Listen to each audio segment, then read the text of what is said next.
आनंद दिघेंचा असली शिष्य नरेश म्हस्के मुख्यमंत्री शिंदेंचा राजन विचारेंना टोला।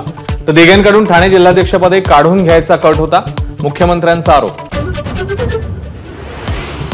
आम्ही तोंड उघडलं तर शिंदेना लोकांमध्ये फिरणं मुश्किल होईल, राजन विचारेंचा मुख्यमंत्र्यांना इशारा।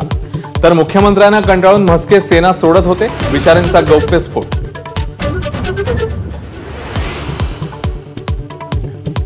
मावळमधून देवेंद्र फडणवीसांचा उद्धव ठाकरेंवर हल्लाबोल। उद्धव ठाकरेंनी बाळासाहेबांच्या विचारांशी गद्दारी केली, शिंदेच बाळासाहेबांच्या विचारांचे वारसदार। फडणवीसांची उद्धव ठाकरेंवर टीका।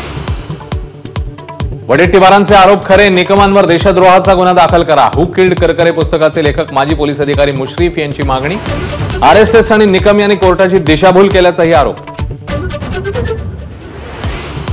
वडेट्टीवारांच्या करकरेंसंदर्भातल्या वक्तव्याचा मुख्यमंत्री शिंदेंकडून समाचार। वडेट्टीवारांचं डोकं फिरल्याची मुख्यमंत्र्यांची टीका। शांतिगिरी महाराज नाशिकमध्ये अपक्ष लढण्यावर ठाम, शांतिगिरी महाराजांमुळे महायुतीचं टेन्शन वाढलं। तिसऱ्या टप्प्यामध्ये 11 मतदारसंघांसाठी उद्या मतदान। बारामतीसह रायगड, रत्नागिरी, सिंधुदुर्गात मतदार राजा आपला कौल देणार। भोरमधल्या बुरुडमाळ गावात 75 वर्षात पहिल्यांदाच मतदान केंद्र स्थापन। 41 मतदारांसाठी मतदान केंद्र, तर रायरेश्वर किल्ल्यावरील 160 मतदारांसाठी साहित्य किल्ल्यावर पोहोचवलं। पंतप्रधान मोदींचा उद्या महाराष्ट्र प्रचार दौरा। अहमदनगर आणि बीडच्या अंबाजोगाईमध्ये सभा, तर उद्या तिसऱ्या टप्प्यासाठीही मतदान।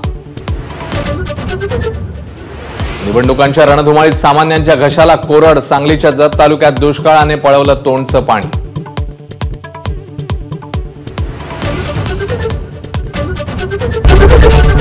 एबीपी माझा, उघडा डोळे बघा नीट।